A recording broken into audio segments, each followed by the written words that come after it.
Morning guys. Literal kakagising ko lang talaga ngayon. Yan, gandang araw. So ngayon ay weekend, 8 in the morning. Wala, sama ko lang kayo sa aking daily routine, daily vlogs. Nabos muna tayo. Nox Skincare, oh. Sabon sa mukha, mas maganda yung walang bula para hindi masyado ma-irritate yung ating skin. Walang bula, mas wala ring scent. Marami namang ganyan, mga gentle cleanser sa market. By the way, si Donut, nakapon siya kahapon. Re-recover siya ngayon. Medyo groggy pa siya dahil sa anesthesia. Pero kung ang gana niya kumain, sobrang gana. So nakakatuwa kasi alam po tuloy-tuloy na yung kanyang recovery. Yan. Sabi mong poops, bebe. So hindi siya makapag-linis ngayon masyado. Hindi siya makapag-groom ngayon masyado. Kasi nga nangihina pa siya. So ako muna ang tagalinis.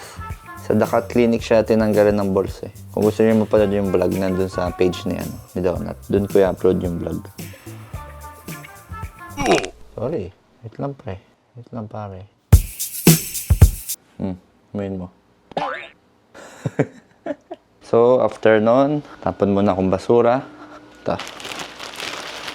Tapos, magpa-araw tayo para meron tayong vitamin D. Nox, dumi daily vlogs. So wala, ang goal ko talaga ngayon, pakita lang sa inyo yung typical kong weekend o anong ginagawa ko pag weekend. And yun, hindi ko alam kung may nagawa pa ng gantong vlog ngayon. May mga nagawa pa ba ng ganito? Mga daily random vlog. May mga nagre-request din kasi. So ito na, ang ginagawa ko. Recently kasi sinabihan ako ng coach ko na mas maganda kung may daily na sunlight tayo. Kasi parang medyo hirap ako matulog ngayon. Parang nababago yung body clock ko. Medyo toxic kasi sa hospital, sa mga duties. So number one source din ng natural na melatonin is of course daily sunlight. Bukod sa vitamin D for the bones, kung hirap kayo makatulog sa gabi, dapat nagpapa-sunlight kayo every day. Kahit mga 10 to 15 minutes lang. Problem lang ngayon, medyo matirik ang sinag ng araw, medyo masakit sa balat. So agahan nyo, mga 7 a.m. Medyo late na ako, 8:30 na. Mga 7, 6 a.m. yan. Tapos mga 10 to 15 minutes every day para maganda yung melatonin nyo. Natural source. So tara, pa-araw tayo dito. Ito, ganda ng araw dito. Tutok na tutok. Okay pa, kaya pa. Medyo masarap pa sa balat yung araw. Sarap tumambay dito. Kaya pala laging dami ko nakikita lagi nakatambay sa lugar na to. Hindi mo naman kailangan magbabad. Bigyan mo lang yung katawan mo ng enough source ng sunlight everyday. Kasi tayo, medyo mabilis ng buhay ngayon eh. Medyo fast-paced. Alam mo yun? Kailangan pumasok. Kailangan magmadali papuntang work. Kasi malilate. Siyempre may traffic. Tapos pressure din sa opisina, sa hospital.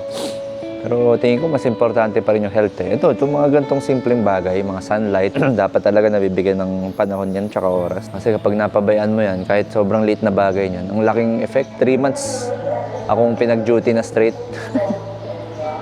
Kaya hindi rin ako nakakabalik masyado sa compound, kila Kong. Pero this April, May, ay na, tuloy-tuloy na tayo. May work-life balance na tayo. So ito, nakakapag-vlog na ako. Nakakakwentuhan ko na kayo. Kasi ang trabaho, alam naman natin na kailangan talaga ng pera, pero minsan sumusobra, minsan napapabayaan yung kalusugan.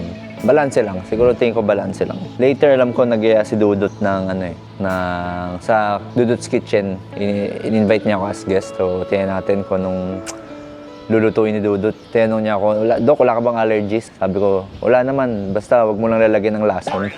Okay na ako. Bisita tayo mamaya sa compound. Sunblock guys, huwag niyo kakalimutan. Sunblock.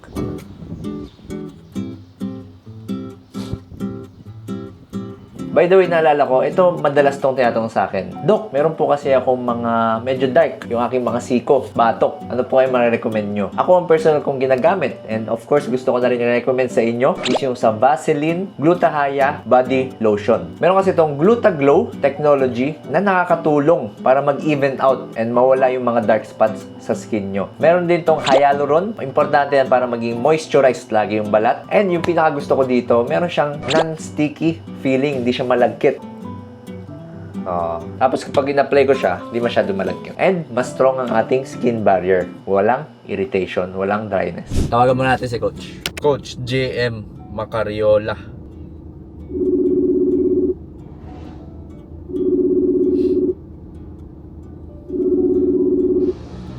Wala, hindi sumasagot. Diretso na tayo doon.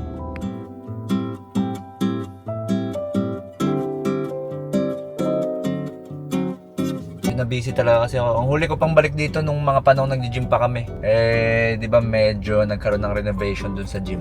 So, nilipat dun sa may mga, dun sa tapat ng bahay nila kung medyo masikip.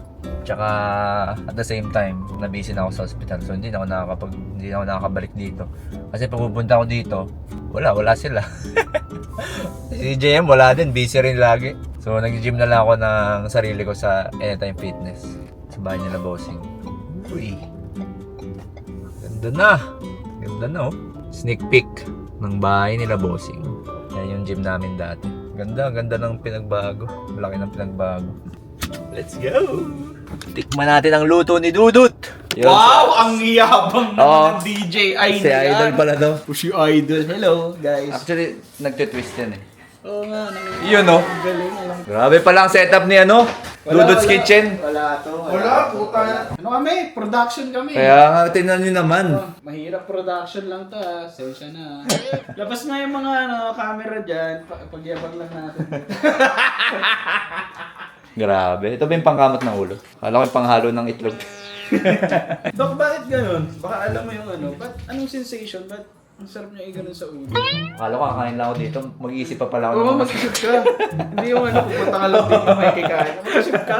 Kasi ito pa, kasi pag ikaw sa sarili mo, wala. Di ba? Pero pag ibang tao,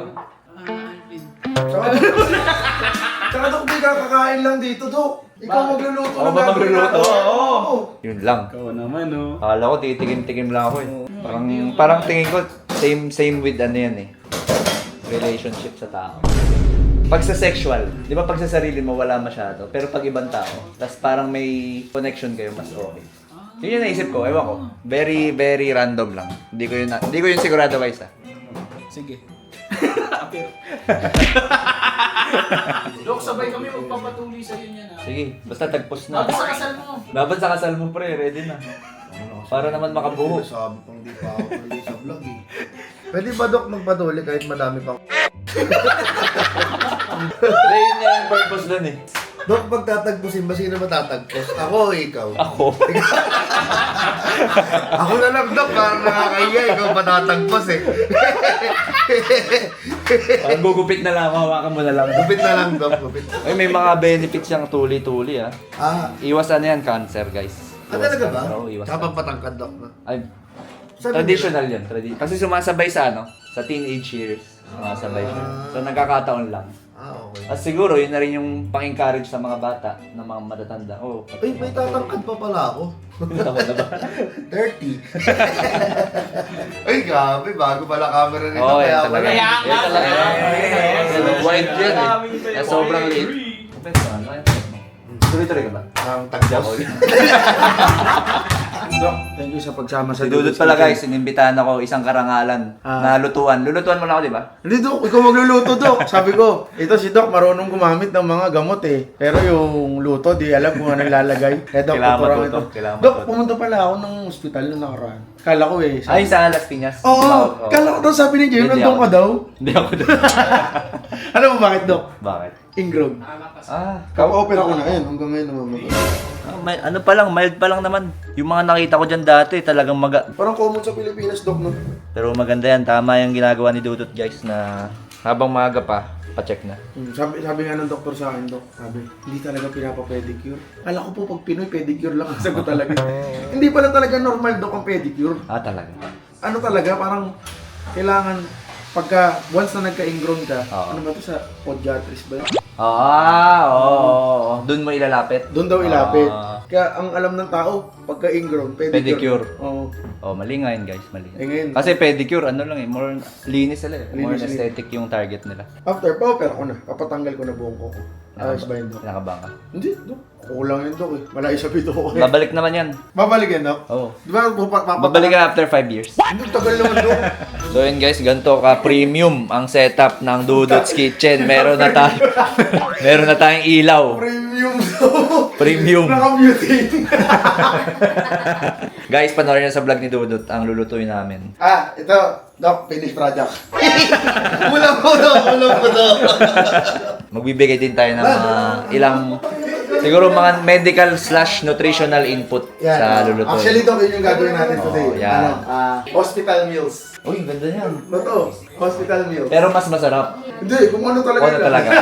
Hindi, hospital meals talaga. Yung mga foods na feeling kong pwede i-serve sa mga pasyente. Ganda yan, ganda yan.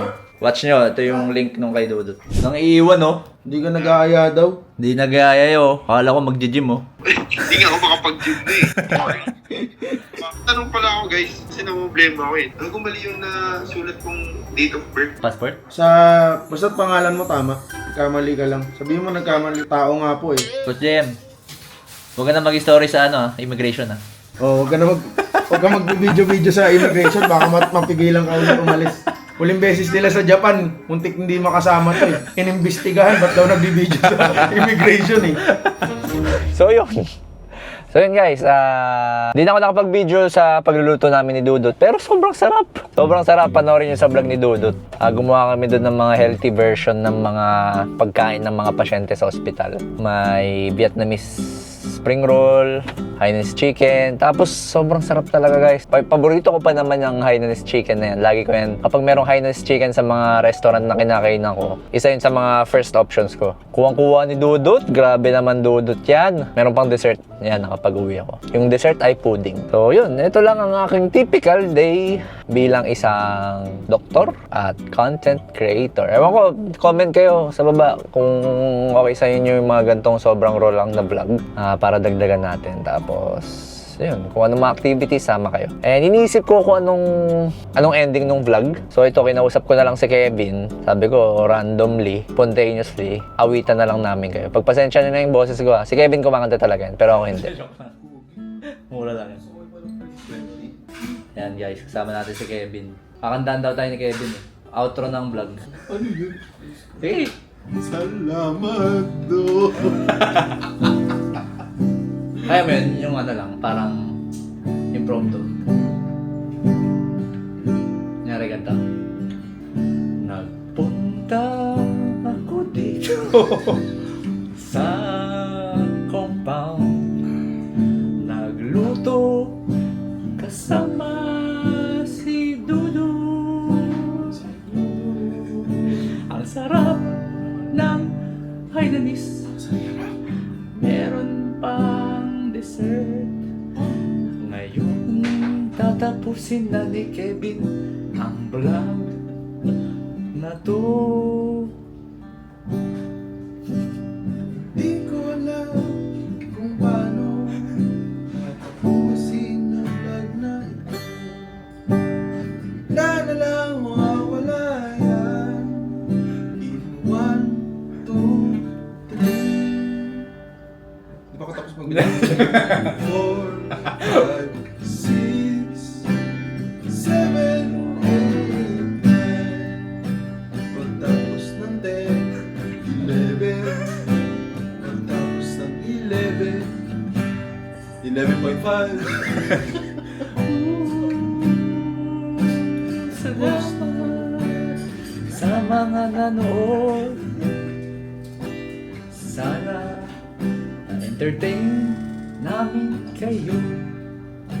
Salamat, Dok.